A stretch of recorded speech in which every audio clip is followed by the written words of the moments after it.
So you've completed your FAFSA form. What happens next? Well, in a few days, you'll hear back from the FAFSA folks, and they're going to tell you if your thing was processed. And if it was, they're going to tell you that you can check your FAFSA submission summary, right? And it's exactly what it sounds like. Everything that you put on your form, they're going to summarize it here so you know exactly like what answers you put and also what you qualify for. So if we go into this eligibility overview, which is the place that most people like to go, right? Because we need to know how much money we're getting from these people, right? They're going to tell you about your Pell Grant. They're also going to tell you about your federal direct loans, which is really important because this is going to affect your college money plan. Just so you know, right? FAFSA is a tool that determines eligibility. The schools are the ones who dole out the money and are responsible for doing that, right?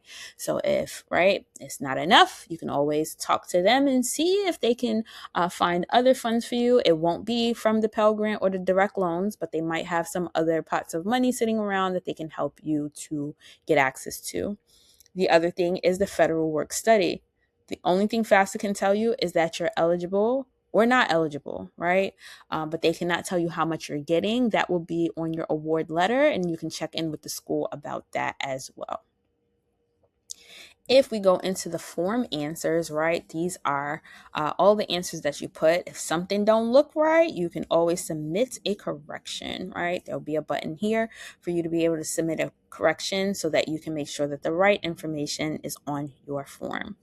The other thing that they have for you is school information, some general information about the school in terms of their graduation rate, retention rate, transfer rate, default rate, which is important, right?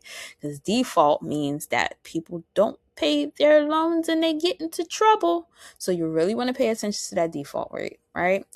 Median debt upon completion and average annual cost. You want to really pay attention to that while you're making your college money plan because this could affect you long-term as well.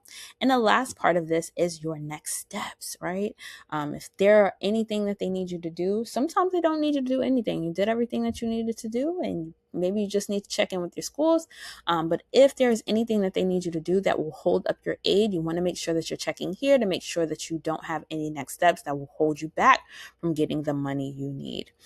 There's some other information here, right? Other links and other things that will help you to really understand what you're getting into.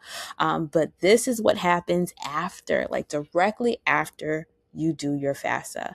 Now, let's talk about something really quickly. Let's say none of this stuff is enough. You can always check in with the school, like I said before, and see what other forms of aid they have available to help you to meet your gap. At the end of the day, you're not stuck. You can always make a different decision to go to a more affordable school.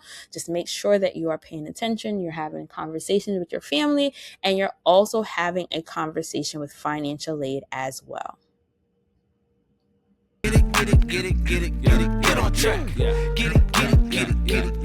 on track.